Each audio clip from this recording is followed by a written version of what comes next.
Check the places here. The time is now. You are tuning in to the lunch table. Got your boy Savo in the building. Now I got a special guest in the building, man. Hey, a special, interesting guest, one of a kind. Introduce yourself to the people. Yeah. What's up? This is my brother Van, your brother from another mother, coming to you live from the 850.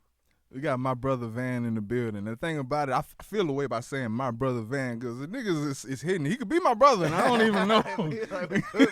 You know what I'm saying? Where did the name come from? What is that?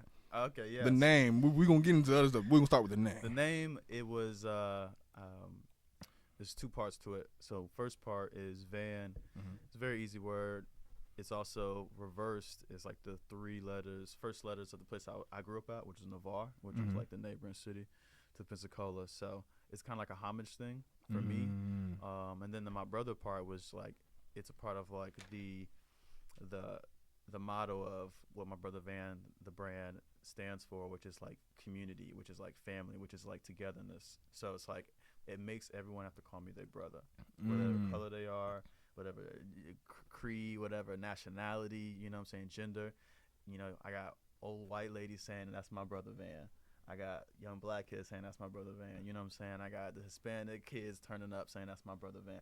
And then it's just like a thing now where it's like my beat tags, like you never heard my brother Van. So when people be like, bro, they try to put people onto it, they be like, that's my brother. And it's kind of builds that love where it's like I get like fam love and I give fam love. So no, yeah. Definitely. And it's like you say, you're making yourself not gonna say you're wholesome or you're a safe guy, but you're making yourself accessible in a household name almost already. I appreciate that. It actually got inspired by some other artists like Tyler the Creator. He was one person where he had like a phrase, even a pimp named Slipback. I was like, you know what I'm saying? Like these guys have phrases. Okay, you came up in my area then. Okay. Some boondock shit, Yeah. But for real, like that was something where I was like, let's put a little bit more into the name, and you know, I do a lot of that with everything I do. So it just worked out from day one, and we've been riding with it. And then, you know, the acronym MBV, you know, you might see me tag that or say that or people say that. But like my boy walking the merch, it's just like you might MBV, my brother Van. My brother Van. Okay, that's where the name came from. Let's talk about the appearance. Yeah. Where did this come from? When did you decide that I want to stay hidden? You take it away. Yeah. That's a good question. A lot of people, you know, they see me and go, who the fuck is this dude? What's he on? So it originally started from a Halloween. I had a show on a Halloween, actually out here, and I never like invested in the costumes growing up. I was like, let me get the cheapest thing to just get me into whatever costume, whatever. So I was like, I just got to perform this thing. Everybody's dressed up. What can I do? I was like, let me just put a mask on. So I just found this mask on like, I think it was Etsy, because I wanted something a little bit different and it had the zippers. Does the mask change or is it just a... So this mask doesn't change. Like I can't like alter or adjust it, but I do wear different Yeah, that's masks. what I mean. Yeah, that's what I mean. So originally it was just this mask. Because do I have a changing mask? No, nigga, no, not that. Like, I just making sure, man. No. So yeah, like I wore this mask, and then you know I lived in Austin, and I kept wearing it because when I was first there, I was like, how am I gonna stand out?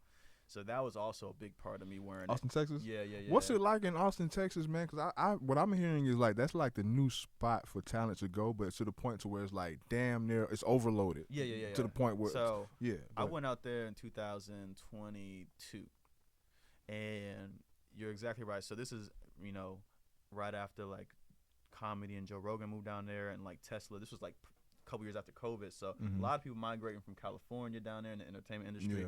A lot of people who knew about it, who were chasing and ambitious. So comedians and artists were flocking. I like Kill Tony, so I'm here to the shit. It was an energy there. There was an energy when I got there. I was like, oh, there's some hungry people like me who were just trying to get out their shit and like build their things. So it was awesome, but it was also very competitive because there was a lot. Like, I'll tell you, when I first got there, I was like, I'm going to hit open mics. I'm going to hit an open mic just to get my name out there. So I found an open mic. This place called Flamingo Cantina on 6th Street, not too far from Kill Tony's spot. Was this before the mask? I wore the mask. So I wore the mask in Pensacola. I moved to Austin. Okay. And then I was like, I'm going to wear that mask again when I'm out here because it's going to be like, people are going to be like, who is this dude, this new kid? And I went to this open mic, bro, and there was like 25 people 30 minutes early. I was like, I'm gonna show up early so I can get on this list or whatever, how they do. And I was 20, 30 people deep. And I got there. And I was like 30. I was like, man, I ain't never seen this many hungry people for an open mic. Yeah. So I was like, damn. So I didn't even get to perform. It was so late.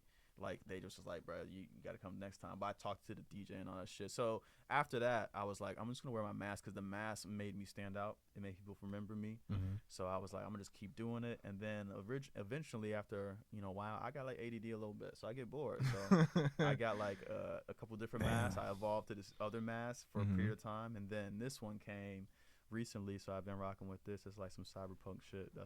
It kind of is like the seasons I'm in. They reflect. You know what I'm saying? So 1 to 10, rate Cyberpunk as a game. I never played it. I didn't even know. Oh man, what? I never even knew it was a game. Really? I never even knew it. Could you reference that, man? Because in our prerequisite preliminary conversation, you referenced Cyberpunk, and like, I'm like, oh, that's dope. He must have. I'm like, dog. How long did it take you for you to finish it? Did you have mixed feelings about it like I did? I wanted to have a whole segment about that. I was curious how it played, bro. Gamer, is it worth it? No, no. I'll check it out. What I would say is, like other games, this is a key indicator that is not what it was paying out to be. If it goes on sale early, or if for most of its shelf life, if it's on sale. Yeah. So for the fact that it's half, just came out. Yeah, for the fact that it's half off or even less than that, it'll be worth that. Yeah, it's a great game for that. I think when I did learn of it, I didn't see the excitement. I think I did get that feel that it wasn't like a huge success. So yeah, I never played it. I just was on that same energy, and then when I would type it in, or I have a project called that, so then I would it was pulling up this game, and I was like, oh, I didn't know it was a game. But yeah, I never fuck with it. Dope concept. No, the concept of it is dope. That's what drew everybody in, of course. I mean, I feel like that's kind of and they use Keanu Reeves to advertise it for the most part. But yeah. Oh, okay. Well, I mean, that's kind of like I'm online a lot with my life, my day job. I'm on the web, so it's like, and then the punk energy is like I'm one of those kids. Like I'm one of those who's like a little bit rebellious, a little alt type shit. So it's like, how old are you? How old are you? 36. You're giving me Easy Jackster vibes. Easy Jackster. Damn. For the people that watch Proud Family and shit, I don't know if you. Oh yeah. I don't know if you watch Proud Family. I did, but I don't remember that character. You remember he was the nigga that one of Penny's like love interests, but he was like the Morpheus, like the kid Morpheus. Oh. You remember? Yeah. But he was a nigga like free music. He was the nigga that the guy basically ushering in or giving game on Napster and how people were gonna consume music. Like they were at their time, but like the Easy and. Look up Easy Jackster, man. Like, yeah. Okay. No, I'm mad at that. But let's. Pioneer. I didn't mean to cut you off. I thought it was dope. Yeah. No, but yeah. So like, a lot of the image that they see with me is very like mood based. So stuff's kind of moody, kind of cyberpunky with the sound and shit like that. So that's a big part of what I'm putting out right now. Let's speak about your engineering background, if you have one, if so. Yeah. So. I just did this from the jump. When I started doing music, I bought the equipment. I bought the home studio. I bought the software. So I was doing it all myself. Like Kanye was a big inspiration at the time where I was like, man, this dude produce and he rap and he do all this shit. And I was like, I'm trying to be like that involved with my art. Yeah.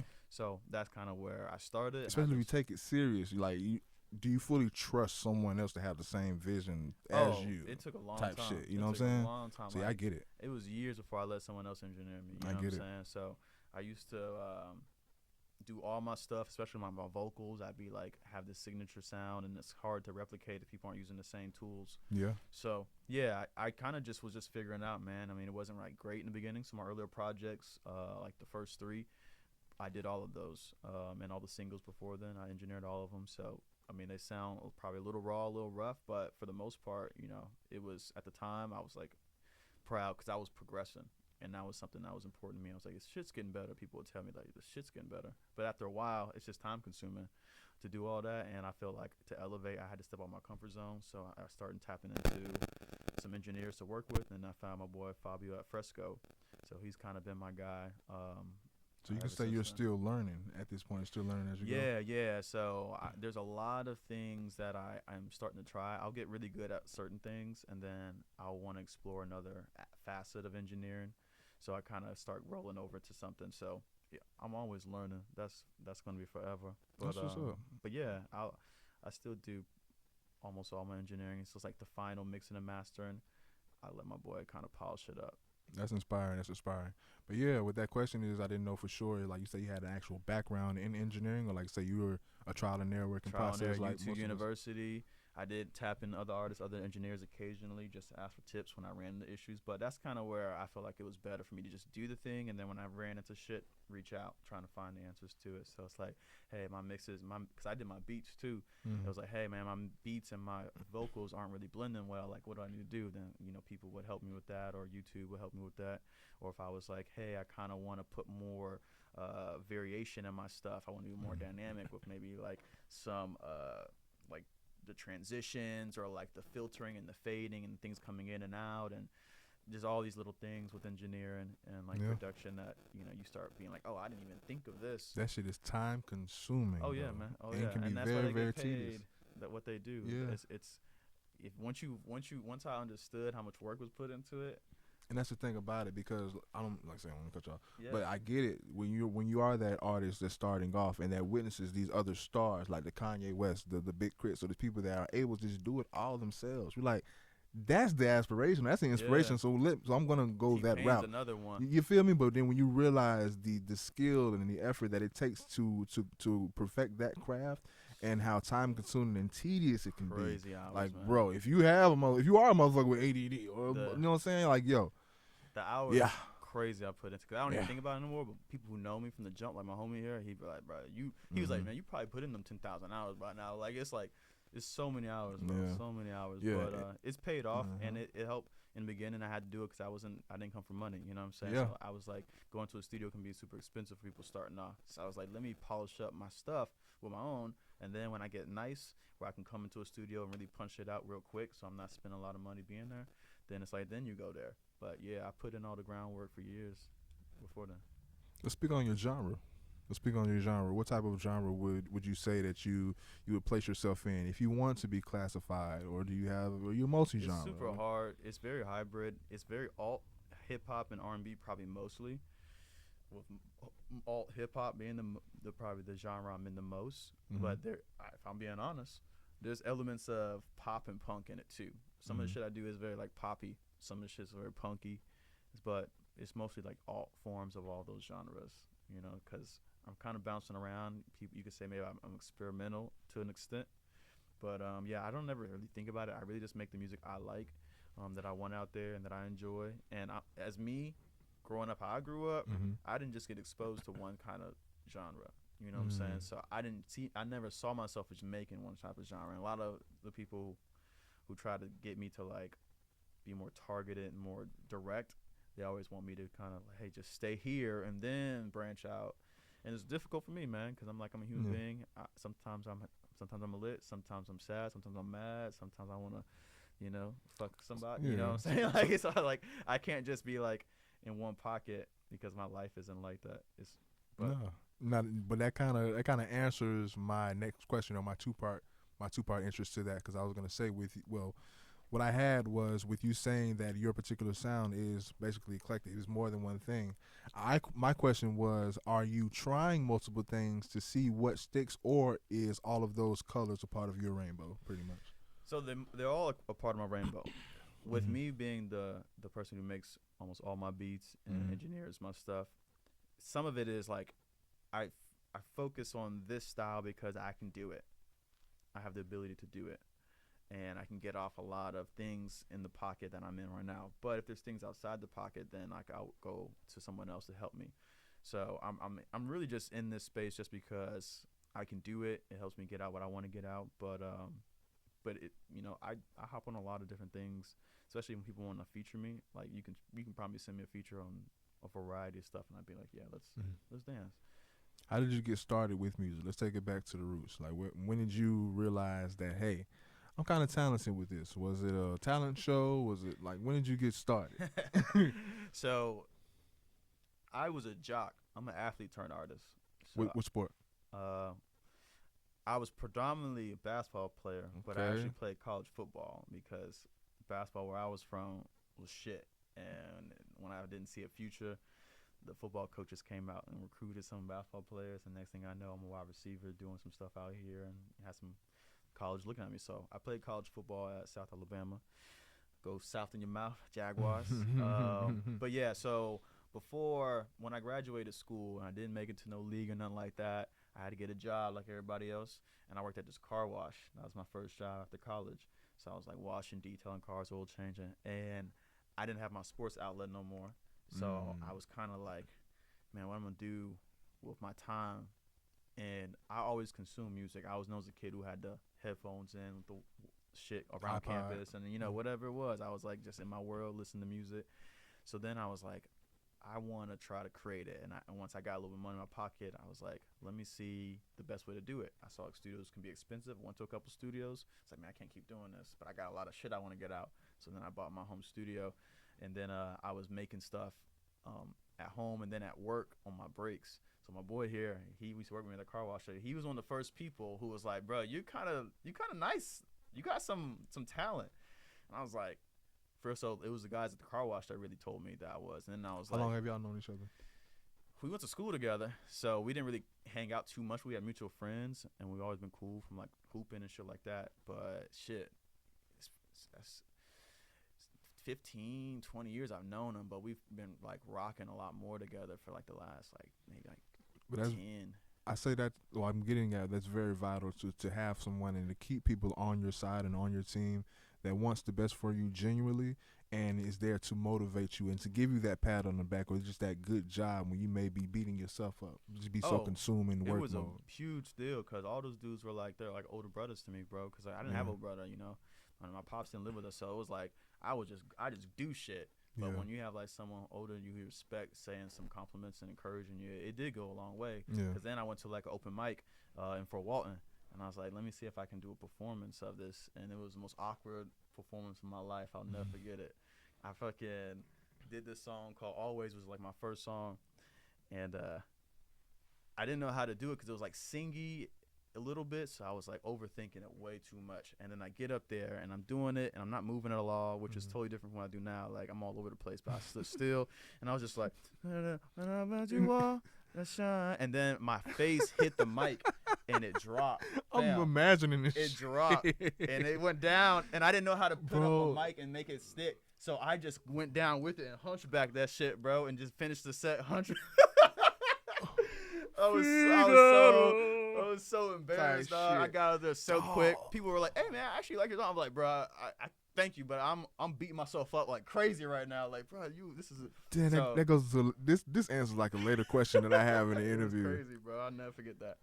But it also motivated me. After that, I was like, I got to get better at this live performance shit ASAP. Well, fuck it. We're gonna stay there, so I don't have to come back because I'm gonna dance with you as far as this conversation and input my questions. Because we're gonna have a question about your performances. Yeah.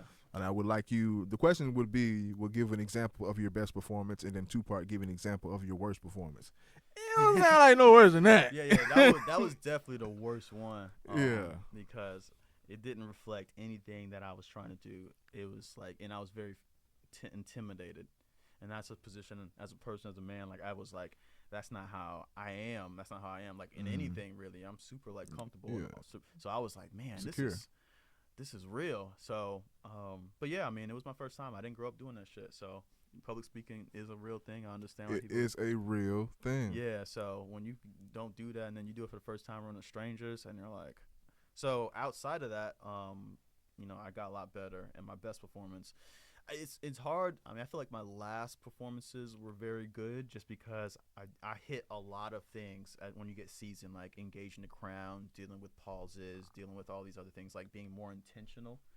But one of my most memorable was probably my biggest show today was before COVID. I was having this real wave happen, and I opened for Riff Raff at Vinyl downtown. I felt real. Yeah, so it was like the biggest show at the time, and I went all out with this shit because I was like, I got on late because I was like, I missed the message, and I was, man, I gotta sell these tickets. Sold all the tickets, and then I had like there's a video of it. If you on my Instagram, you can see it, part of the set. But I had my homies who I was also rocking with. We did some songs from our little group collaboration project, and then I had the song Ask Pro Shop that actually got played on 93 BLX. That was kind of going up, so I played that shit. And then I had this teddy bear in the video for that song, and I was like, I want this to be on stage with me. So I got one of my homies to be in the teddy bear on the stage. So it was like everything was up. And then these people who didn't know my music, once we started building and working them and getting on our side, then we hit Ask Pro Shop as a finale, had motherfuckers jumping. People, I met some homies who are artists now who said, I was at that show, I saw you turn up on Ask Pro Shop, and I can spot them out in the crowd jumping with me, because like the vinyl. Yes, yeah, like you said riff, so that's like 23, 22. This was actually 19. Oh, this damn. This was 19, bro. So Shit. he came there December of 19, and this was the peak of my wave, and then COVID happened. Yeah, I was like saying that's right before COVID. And knocked it all back down, bro. And we had all this reset. So, but yeah, that was my best performance, because I feel like I was more proud because I did all the things an artist you need to do. You need to sell tickets. You need to put on a great, memorable show. You need to fucking fans be like, I fucking enjoyed that. So when I saw them jumping with me, because that's what I do, I'm like energetic, I'm bouncing, doing all this crazy shit. And when they started vibing and giving that back, I was like, this is peak for me. I was like, man, that's it was what's up. It was up. That's what's up. Let's get into your podcast, man. Let's plug that real quick.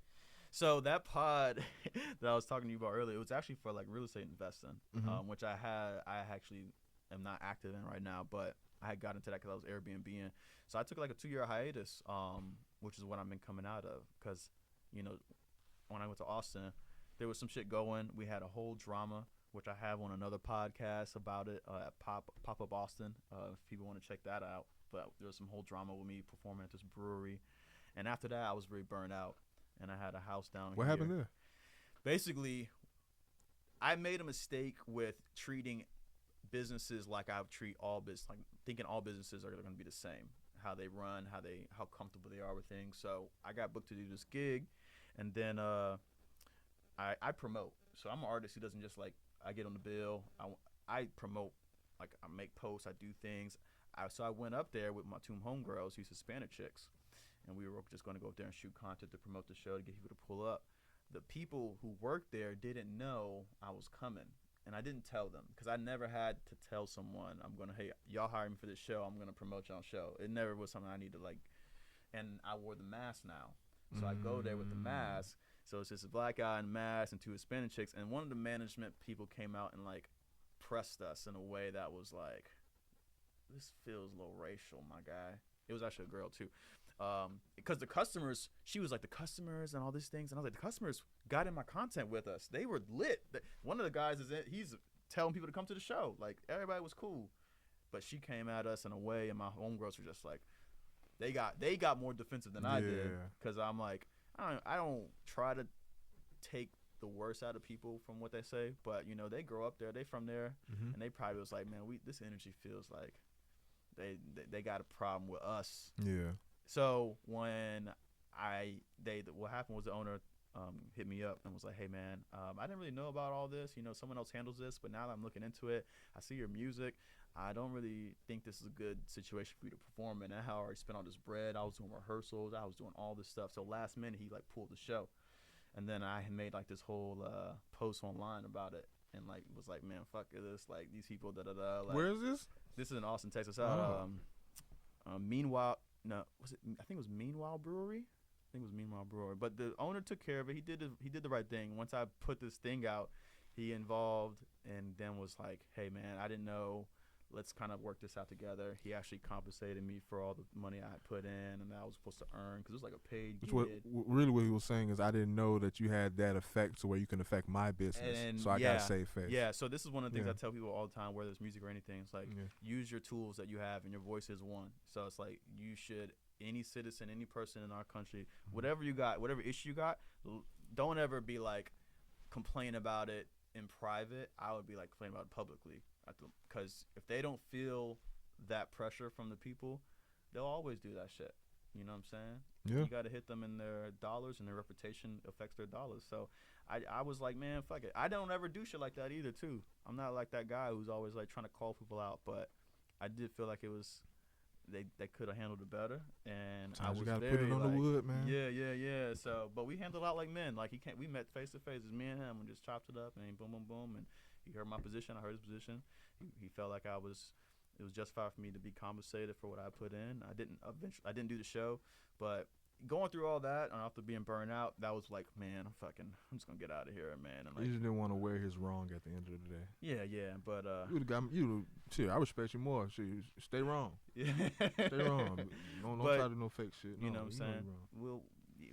If there was opportunity for us to like try it again, I was super excited for that gig too. So I was like, we might be able to work sometime in the future. Okay. I Possible still fuck with Austin. reconciliation. Okay. All right. What's the name of your podcast though? It was it was. I'm trying to think of it, man. It's been a long time since I had to abort it, cause it was just like a 6 month thing, man. It really ain't something to like promote, cause we ain't even doing no more. But yeah, definitely like the music's is kind of, I'm 100% in that right now. All right. Well, let's get into these mini series that I'm looking at, these episodes. Get more insight on that, cause I'm like, okay, There's a lot more going on. I fuck with people that are different. Yeah. Like, ain't nobody like this dude right here. He's not similar to anyone else that's around here. Yeah, but it's like, I can't say I haven't seen it before, but it's like, it's your vision is like your art is damn near like a relic as far as, I want to say culture, but it's like just the consuming culture. I want to say just that early 2000s, late 90s, where that experimental era, to where shit was regular, but we're finna take this shit to another level. We're finna experiment with how we do content, with how we publish it, and it can be dope. We think it's dope, but how you can consume it and perceive it, it may vary. But the fact that I see that you're not afraid to step out of the box when it comes to your content. Yeah, I look at myself as a pioneer, and this is one of the things that mentalities I have as an artist, because especially when I went to Austin and I felt like so valued. I was like, okay, what I got is good. It's just like where we're at in Pensacola, it might take them a while to catch up, but I feel like it's needed, because when I rub elbows with these other people, these other artists, these other fans, and it's like they go like, I wasn't even like, I've been watching what you're doing, I'm inspired, I learn, like, and it helps expand people's minds. So like I was going to be a teacher before I got into artistry, you know what I'm saying? So part of that spirit is in me, where it's just like, let me help you expand your mind, you know what I'm saying? I want you to progress, develop. So I do different things because, one, I always want to do different forms of art. Like, that's why I can enjoy making the beat or the engineering or making content, web series. Like, all those things are just passions that I've always wanted to do. And I was like, I'm just going to do it. And then I'm going to utilize it to help people connect with me, so they know, like, oh, through the web series, they get certain music, they get certain things that are interested in me. They also get meaning. It also connects to like me as a person. It's like, these are the things that I'm kind of going through, or the messages I want to put out to people. So the web series came from, I always wanted to tell stories. Like, when I was a jit, anime was like my thing, and I always wanted to like write my own anime. Like, that's something to this day I'll still probably try to do. But I was like, I didn't grow up writing stories. It's a whole different art form. So in my brain, I was like, I got into doing all this editing content for my music, and I was just like, I got the tools to do something.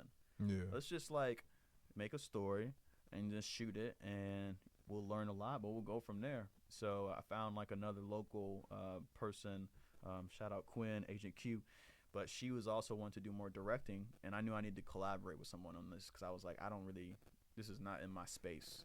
So we connected at like a social event out here, and then she's been helping me make the web series. So the web series is going to end soon. It's just kind of like a little short film that's getting spread out over a episode a month. But it pretty much is about like a dilemma that I faced as a person and as an artist, and I'm kind of putting that into like a interesting form. We're on episode 4. Yes. Editing that shit right now. We just wrapped up shooting it. So it's not out yet. When is it coming out? Well, there's some some new things I'm gonna try in the editing. So it depends on how fast I can get that done. It might come out tomorrow. It might come out Tuesday, but this week is when it's gonna come out. I try to do it like at the end of the month, but we had some delays, so it's gonna be a couple days, maybe into April at the latest. Who are some of your influences? Artistically, there was artists like, I would probably say my three are Kanye, Kid Cudi, and Wayne, and then Tame Impala. Those four, and T-Pain. I would say those five. Those five really kind of like the current stuff I see and try to do and try to like get inspired by. Those are like the biggest ones. Michael Jordan is like a low key. If I'm in a studio, I'll put on some Jordan clips, some Jordan interviews to kind of get me locked in, because that guy's always been an inspiration as a person who was like passionate about something and what he did to dedicate himself to it. So that was big. And then there's like anime, you know, I definitely was like inspired by a lot of the anime stories. A lot of those stories are about either like protecting things you care about or adventure. And I feel like as a pioneer, like right now I'm watching One Piece.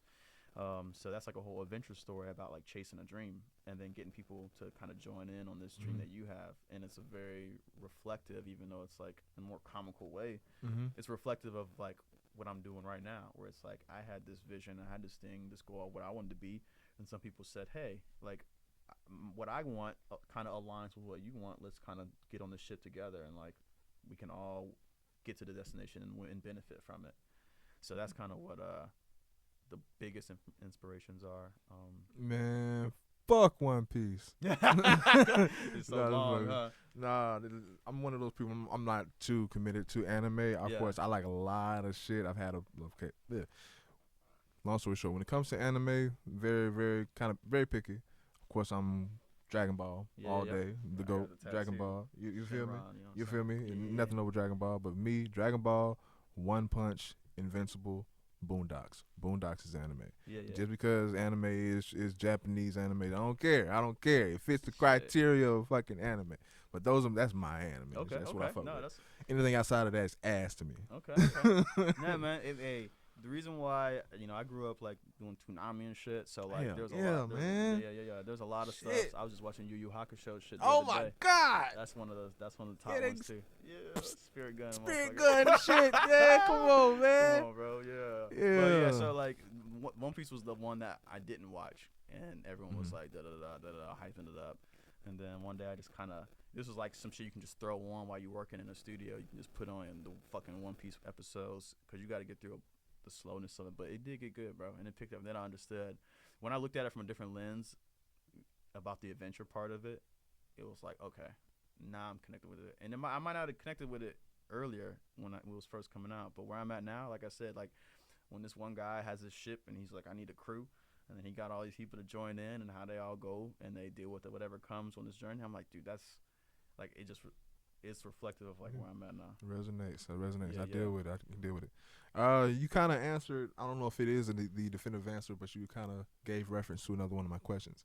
Here it is tradition that I ask all artists to give their top 5, dead or alive. You named 5 artists earlier as far as your influences. Yeah. I don't want to necessarily, it can be the same people, but this is going to be a separate question. This is your top 5 artists you revere.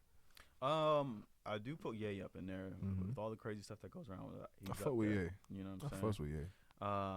Michael Jackson and Prince are up there for me personally. And then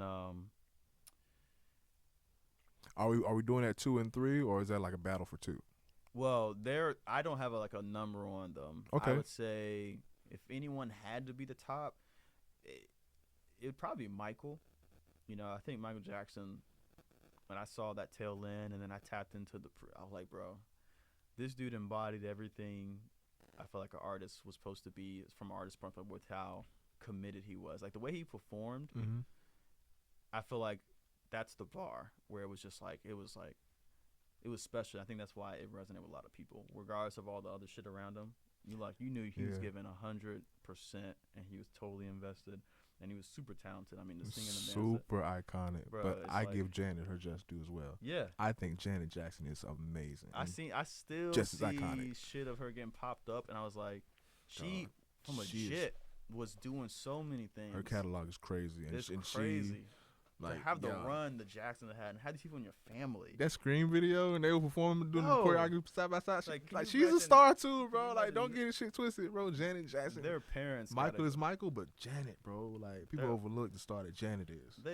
That family, man. Growing like one of my favorite movies was like that VH1 where it shows like American Dream. Yeah, man. That shit, that's too long. It's a long shit. That's when you too got long. like nothing going on, and you're like in a room by yourself. It's like sometimes that shit is perfect. But yeah, like those three were probably up there, and then I don't really have.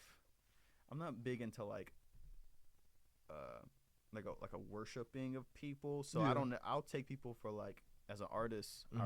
These people I really think are like top tier. Outside of those three, everyone's probably really in the same tier. It could be like a minus or a B tier, or people who I'm like, man, this is. But I think those three are really, really it. Everyone else is kind of like under that, but I will constantly just go back to those three, constantly just, yeah. So Michael Prince Ye, Michael Ye Prince. Yeah. No 4 and 5. I usually have to give people an honorable mention. So you're cutting it short, man. Because I could really go. Like I think like Bob was somebody that like. Okay. I mean, what you want to play some for Bob Marley for? You know what I'm saying? Like there's a lot of people who I could put in there. What's the final? Like name someone, nigga. Damn. All right. So I really like Bobby Brown. Oh shit! Facts. Yeah. Chris Brown before Chris. Like Omarion before Omarion. The singing and the dancing and the boldness. Hell yeah. And the lifestyle. The cocaine. It was like the cocaine.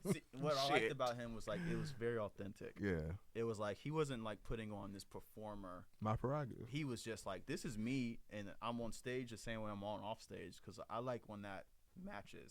Like I don't want someone to act. Like I like it when it's like this is who you are. And I feel like we saw Bobby for what Bobby was. Exactly. He wasn't trying to put on, he wasn't trying to be, he was so himself that he had to break away from his band to be like, I gotta do this now. Like I don't feel true to myself, and that's kind of very me. Like if I don't cocaine calling me, bro. He was like, man, I want to fucking pelvic thrust on these motherfuckers. What? Like, what? I'm humping everyone. This candy, man. Oh my god. Phone, man, shit, bro. Y'all live too nursery around with me. I'm over here fucking Whitney, bitches. I see Janet. I'm over here trying to. I'm over here fucking bitches. Y'all live too commercial with me. Y'all ain't trying to get known. Y'all see all this around. Hey man, nah. But yeah, rock star for and he set sure, the tone bro. for like a lot of what is happening, and the dancing, bro. I like the dance, like that motherfucker, like him and MC Hammer, like they was getting down. The footwork and every time, bro. So the energy, the conditioning, the training, it was hell like I respect that, because it's not just I'm standing here and singing. It's like I'm gonna give you a show. Mm-hmm.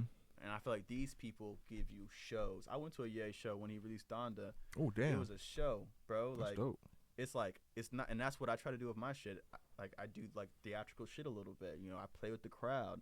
You know what I'm saying? It's like I want it to be a very engaging experience on a lot of levels, as many as I can. So like in my shows, I'll have projections. You know what I'm saying? I'll have guests, but I had like the Bear at the fucking Riff Raff show. It's just like I want you to be like, I did like some theatrical thing one time up at a show where I acted like I was sleeping, and I had the DJ play my music to wake me up, and then everybody was like, "This motherfucker really sleeping?" And then they start playing music, and I bounce up and start going there like, "Oh, what the fuck? Oh shit, this is a part." It was like that kind of shit. It's like, yeah, man, you should put your soul into what you're doing, and I feel like those dudes did it. That's what's up, man. I'm glad I was able to get 5 about you. You know what I'm saying? Yeah. So now, touching back. Kind of relevant, but it's different. If I ask you, what are your influences? What is your motivation? I would say progression. Progression is like a word where it's internal but also external. So internally, I like to progress. I want to keep progressing. I want to keep getting better. Mm-hmm. I also want externally the things around me to keep getting better. I feel like people right now are getting I think you're getting pushed to stay in these like really realms, mm-hmm. and especially down here, we're kind of always late to the party, in my opinion. Yeah. We're followers, and I'm like, we can be leaders. Like, so I come in like, Pensacola definitely following that city, dog. You know what I'm saying? So I feel like, but we have some people who are capable of leading, then I want to be one of those people who's an example of someone who's like, I'm gonna start leading, I'm gonna start building, I'm gonna start creating, I'm gonna start being the pioneer, so we're that so shit can progress. we're so sheep minded generally, like primarily and generally when it comes to our population. For the people that do want to stand out and be pioneers of their own, they're looked at like, what? You want to be different?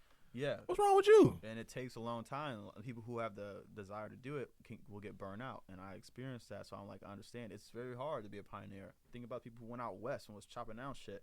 Motherfuckers called them crazy. Like, where y'all going? Y'all going out to that side of the, like, no, dude, what's the point? Y'all ain't gonna find nothing. You're gonna waste all your time, resources, years of your life chasing this thing, and it might not work. That's crazy. But once they fucking did it, then boom, California gets formed. People get gold. You get the entertainment industry. You get, you know what I'm saying? It's just like it takes individuals to take that chance, so that everyone else can like really benefit.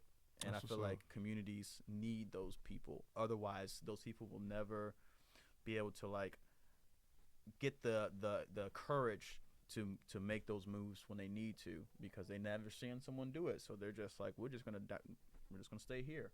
We're gonna do this. This is it. But you know, I think people are evolving, and our communities should evolve. So that's what I want to just kind of reflect as like evolution and progression. That's kind of like the big thing. That's what's up, man. Give me 3 things you cannot live without. Right now, my fucking phone, to be honest. I could live without it, but I couldn't live the way I want to live because it's like I got to do all this shit through it. But it's food. I fucking love food. You know what I'm saying? And then, to be honest, man, my peoples, my friends, like the clan, like all those people, I don't need phone, food, friendship. Yeah. Like that's top. That's top 3. I get it. I can dig it. Yeah. And the phone's really only because it's a necessity of the tool for. I mean, I even need it for my job. Crazy, you know what I'm saying? So it's just like, it's like so much of my life is connected to that motherfucker. I feel you. When I hate it. It is. All my business is through my phone. You know I get it. And you want to break the habit, but it's like, damn breaking the habit. Let's make the habit lucrative. Yeah. And I think people should fast from it. You know what I'm saying? You know, you got to take some times away from it. That shit is like fucking radioactive stuff coming from, you know, for cancer, that shit. So, yeah, for sure, I get it. But yeah, what's your 5-year plan? Where do you see yourself in the next 5 years? So, 5-year plan, I would say I see myself replacing my day job. That's like the goal. You know what I'm saying? As far as like any other numbers outside of that, I don't really have a plan for that. Like if I'm going to be in like 10,000 fans or 100,000 fans, I would like to do a festival within 5 years. But also I want to set up events in like a local institution here where people can come to me to do events, or I can provide events of quality music, and then also, you know, getting into like, or partnering and like being a part of like a media thing. That's something down the road, because, you know, I think the media space, and I put like music and entertainment in there, I think that tool is dominated by like these institutions that got people who don't really care about the people, and that's why we get junk in our media spaces, junk news, junk music, all that shit. So I feel like we just got to build those things ourselves and get people who can, you know, provide quality stuff that makes people's lives better. And I feel like music-wise, I want to make sure there's a space where people know it's like, I want to get some other shit. I don't want to just get this shit, which is dominantly like more negative. I want to get something that's reflective of more human experience than I get from these other places. You know, you can go to Rolling Loud and like get something that's like, okay, that turns me up, that can get lit, but sometimes I need the other shit. You know, what places are going to give me some other shit? So I kind of want to be one of those spaces, get a little partner with a venue out here, or do it myself. And I would like just the ability to throw your own events, you know, and you can put causes behind them whenever you want. But that's kind of the goal, replacing day job and being able to produce events and media. That's what's up, man. That's what's up. Let's touch back on your music. I'm gonna ask you a question, kind of similar to best and worst performance. Can you give me your favorite song that you've created? In 2-part, of course. Your least favorite song. My favorite song to be honest, is unreleased. No one has ever heard it on a streaming platform. But if you come to a show, there's been some shows I've done. It's called Boss Level. That's like my favorite song. It's unreleased though. But my favorite release song, to be honest, Mr. PM is close, and that's one a lot of motherfuckers like. So shout out all the people who love Mr. PM. But this song, it's such a close race, man. It's such a close race. It's such a close race because it was a song called Wheel, Wheel, Wheel, and it's one of the most basic songs I have, and it's very short. But for the longest time, that was my favorite song. And then Don't Lie to Kick It is also up there. Mr. PM and Don't Lie to Kick It are like right behind. And sometimes I think Don't Lie to Kick It right now is probably number one. It's probably taken over recently. But that shit just, it gets me up. And I like the bars and the beat. It actually was one of the songs that another producer made the beat on. But yeah, that's on the streaming platform. So check that one out. That's what's up. Your least favorite? The least favorite song, some of my older shit. There's some older ones on my first and second project that made me cringe. It really made me cringe. So it's not necessarily a song, but just hearing your older work. I'm trying to think which one of them specifically. I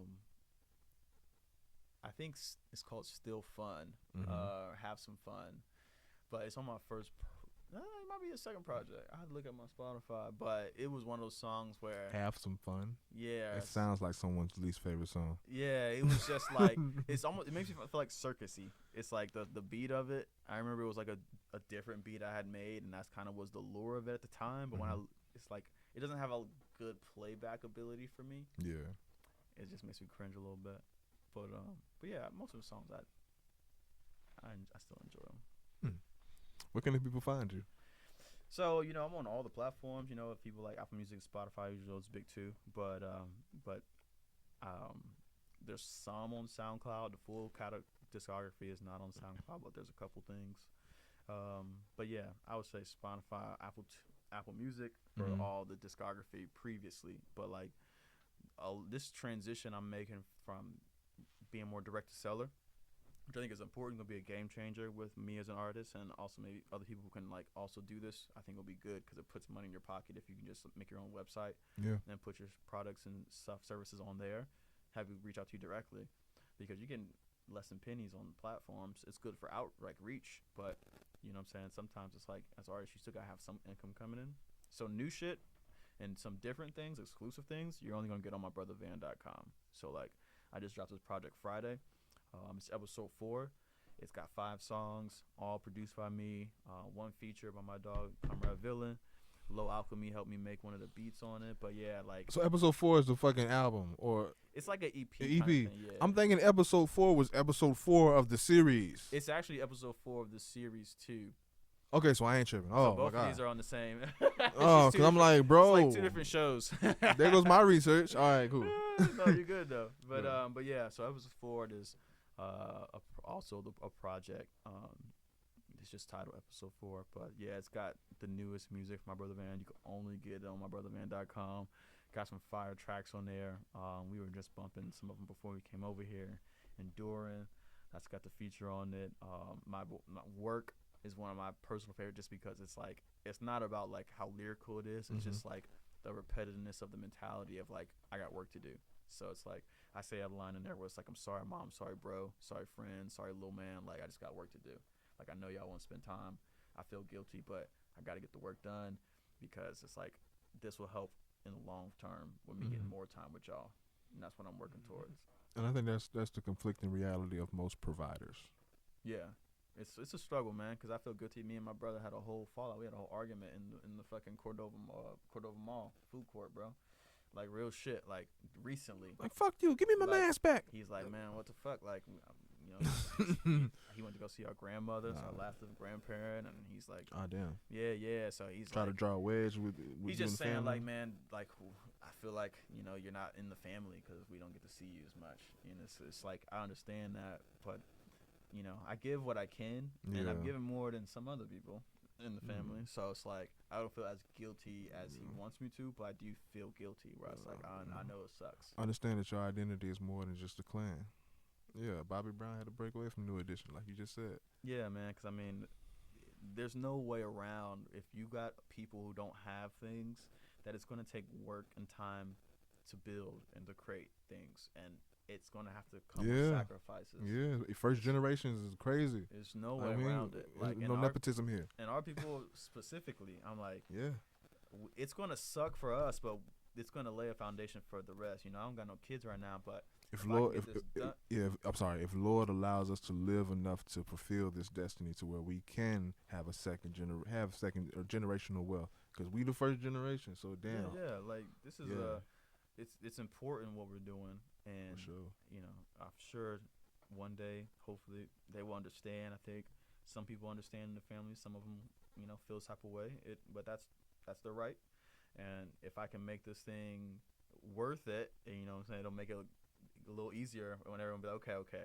You know, we hated it before, but now you can take trips. Now you can pay for some stuff for us. Now we can spend more time than we ever did before. We can see. We can eat the benefits of the harvest. You know what I'm saying? Once they start eating that fruit, that's my plan. Is like, I can't get back that time, but I can make more time and more memories a lot easier. Because, you know, when you broke and you don't have something, or you at the beck and call of some company and they can like pull the rug on you, which I've seen at my company. Yeah. It's like, and you want to start a family and you got to be a provider, like all these things. It's like, come on, man. Like, this country, our dollar's gone down ever since.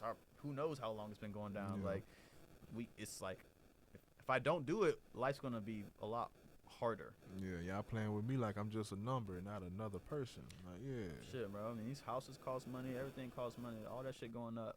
Damn near, we gotta work second jobs, honestly. You know what I'm saying? Like, gotta build shit. You have any other? Well, what's your upcoming goals for 2025? So the biggest thing is to be consistent. So I want to consistently put out 2 songs a month for the whole year.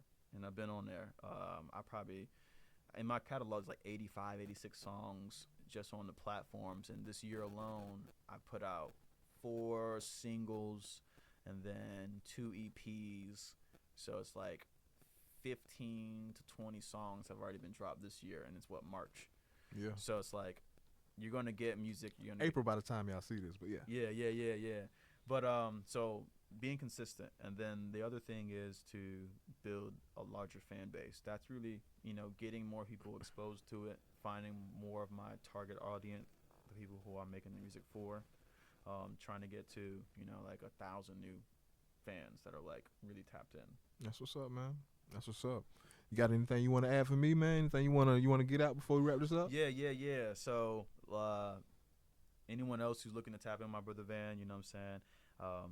Features, definitely down, definitely open to do rap and singing. Some people who have featured with me know. Definitely down, send me what you got. We can definitely try to work something out. If anybody want beats, you know, I got a special that ends in the March 2 for 1. But if you want a different sound, you know, holler at me. I'm very accessible. Just DM me on my IG, and we can chop it up. So I got beats. Anyone who's like trying to record shit, but just kind of like trying to work it out and doesn't need to like spend the money for a super professional studio, holler at me. You know what I'm saying? I'm a good person to help get you a process, get you actually making a song and getting some decent quality out of it. So holler at me for that. And then definitely go to MyBrothaVan.com and support the project, because that puts money right in my pocket. Just show me a picture of something. I get it, Morpheus, young Morpheus. But yeah. So I just want people to be aware of the services. I do got a show coming up at the Handlebar. I'll be guest performing at on the 11th. So it's Fry Green Records. They got a show out there. So definitely come out, support, and y'all get to see me do some couple songs, turn everybody up.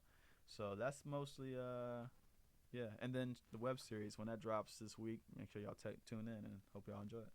That's what's up, man. The place is here, the time is now. This has been a killer-ass episode. I really enjoyed it. I enjoyed tapping in with you, man. Hey, the place is here. We out. No, MyBrothaVan for the clan. We out.